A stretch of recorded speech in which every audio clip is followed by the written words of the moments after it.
नमस्कार।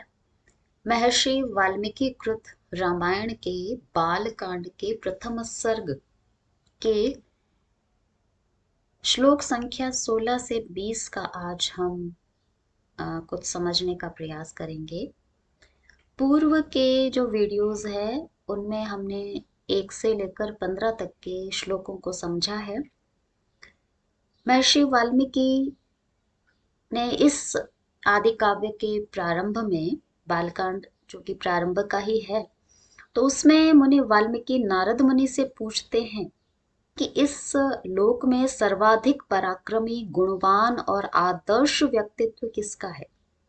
महर्षि नारद महामुनि वाल्मीकि के लिए दशरथ पुत्र श्री राम का नाम बताते हैं और साथ ही श्री राम के व्यक्तित्व में विद्यमान समस्त गुणों का कथन करने के बाद श्री राम के जीवन की संपूर्ण कथा का, संपूर्ण चरित्र का अत्यंत संक्षेप में वर्णन भी करते हैं। तो यहाँ बालकांड के प्रथम सर्ग को संक्षिप्त रामायण भी कहते हैं। यह प्रश्न पूछा जाता है। तो 15 तक के श्लोकों को पीछे वाले वीडियोस में आप देख चुके होंगे। आज हम 16वें श्लोक से प्रारंभ करते हैं। सर्वदा अभिगतः सद्भिः समुद्र इव सिन्धुभिः आर्यः सर्वसमश्चैव सदैव प्रियदर्शनः। यहाँ पर यह बताया है राम के ही विषय में कि कैसे हैं श्री राम। सर्वदा यानी हमेशा, समुद्र इव जिस प्रकार समुद्र है उसमें सिंधु भी जो समस्त नदियां हैं, अभिगतः वो वहां जाकर मिलती है, उससे सेवित होता है समुद्र। तो समुद्र किसके द्वारा सेवित है? सिंधु भी। सिंधु भी से अभिगतः जैसे समुद्र नदियों के द्वारा सेवित होता है, उसी प्रकार सद भी अभिगतः श्री राम है वो सज्जन पुरुषों के द्वारा अभिगत अर्थात सेवित होते हैं। तात्पर्य सज्जन पुरुष श्री राम के पथ का अनुसरण करते हैं। नदियां हैं वो समुद्र के पथ का अनुसरण करती है, समुद्र तक जाकर मिलती है। वैसे ही श्री राम तक प्राप्ति हेतु उन्हीं के बताए मार्ग का अनुसरण सज्जन पुरुष करते हैं।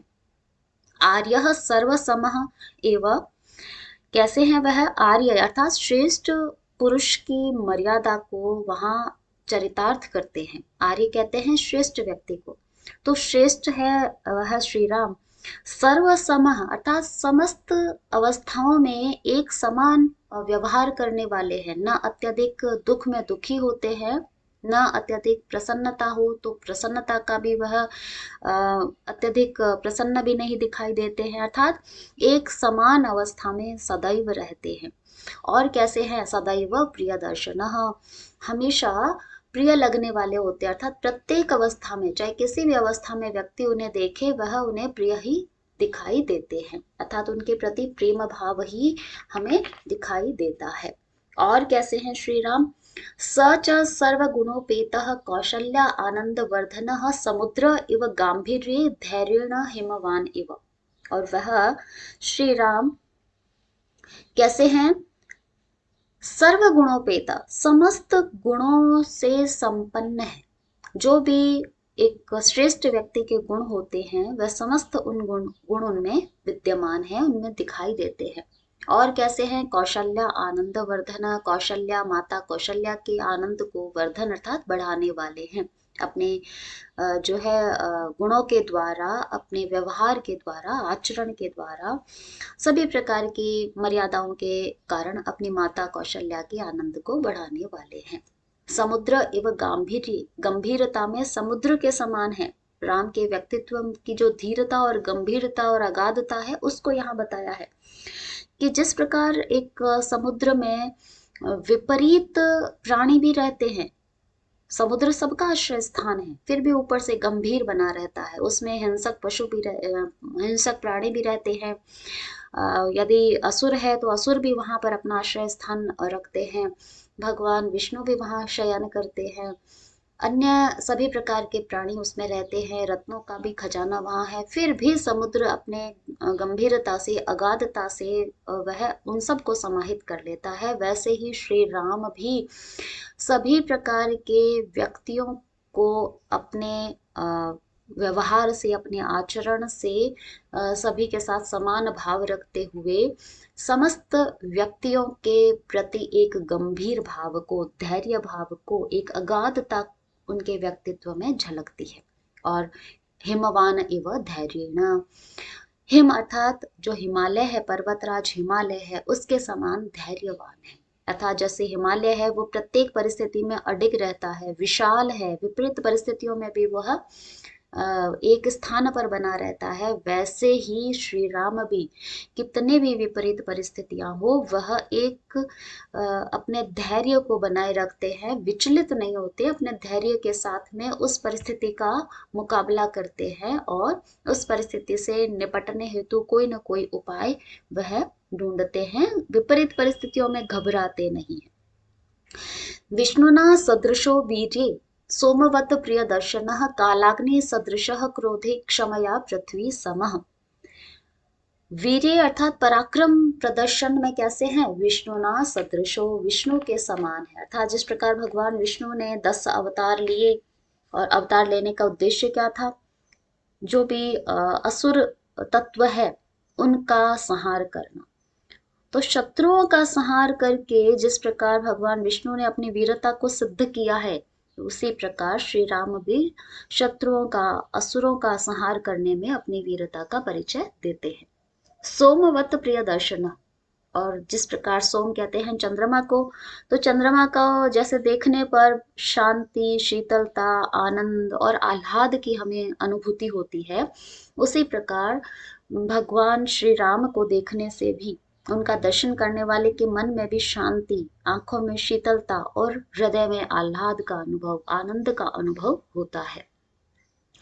कालाग्नि सदृशः क्रोधे, यदि क्रोध का प्रदर्शन करना हो कहीं पर तो कालाग्नि सदृश, कालाग्नि के समान है। जैसे प्रलय करने वाली अग्नि होती है, अग्नि जब भयंकर स्वरूप धारण कर लेती है तो सब कुछ नष्ट कर देती है।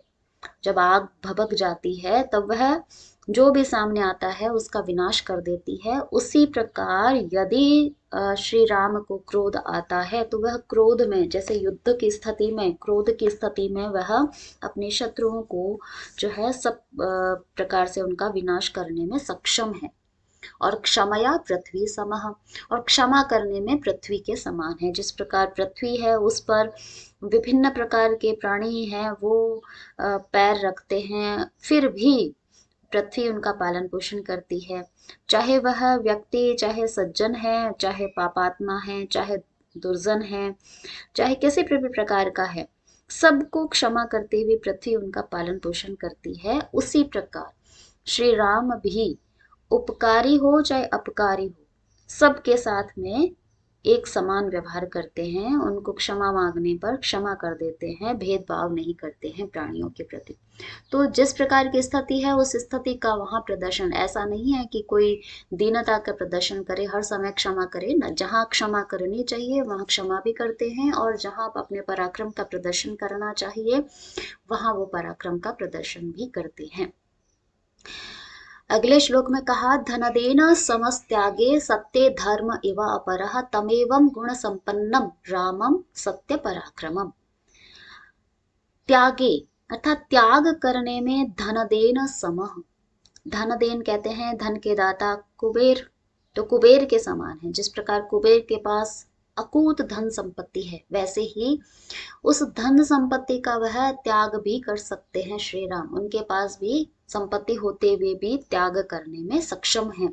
सत्य धर्म एवं अपरा, और सत्य का पालन करने में अपरह, अपर अर्थात दूसरा, धर्म एवं, मानो धर्मराज ही हो, धर्मराज कहते हैं यमराज को, और वह सत्य परायण होते हैं।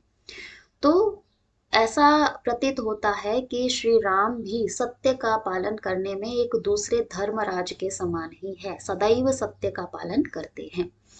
तमेवं गुण संपन्नम, तम यानी उस, एवं गुण संपन्नम इस प्रकार के जो पहले बताए गए हैं, इस प्रकार के गुणों से युक्त, गुणों से संपन्न श्री राम हैं, सत्य पराक्रमम, और सत्य रूप में पराक्रम को धारण करने वाले हैं, अर्थात पराक्रम का प्रदर्शन भी करने वाले हैं।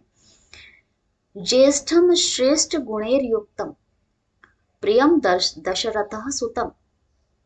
और दशरथ के जो प्रियम सुतम, जो प्रिय पुत्र है, सुत कहते हैं पुत्र को, तो दशरथ के जो प्रिय पुत्र है और कैसे हैं, ज्येष्ठम, सबसे बड़े पुत्र है, श्रेष्ठ गुणैर युक्तम, लेकिन कैसे हैं, श्रेष्ठ गुणों से भी युक्त है। जो भी मानवोचित श्रेष्ठ गुण होते हैं उन समस्त श्रेष्ठ गुणों से वह श्री राम युक्त है, संपन्न है।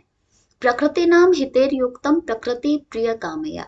और वह जो महीपति अर्थात राजा दशरथ है, उन्होंने क्या कहा कि प्रकृति नाम हितेर युक्तम, प्रकृति कहते हैं प्रजाजनों को, तो प्रजाजनों के हित के में जो नियुक्त रहते हैं, प्रकृति प्रिय कामया, और प्रजाजनों के ही हित की जो प्रिय है, उनके कल्याण की कामना से, युवराज्येन संयुक्तम एच्छत प्रीत्या महीपति, महीपति अर्थात महाराज दशरथ ने प्रीत्या अर्थात अत्यंत जो प्रेम है, स्वाभाविक उनके प्रति जो प्रेम है, उसके कारण, श्री राम के प्रति उस प्रेम के कारण, और चूंकि वह ज्येष्ठ पुत्र था, सर्वश्रेष्ठ गुणों से युक्त भी है, तो इन समस्त गुणों को देखते हुए और अपने स्वाभाविक प्रेम के कारण, युवराज्येन संयुक्तुम, युवराज के पद पर संयुक्तुम अर्थात उनको नियुक्त करने हेतु, इच्छत यानी उन्होंने इच्छा प्रकट की।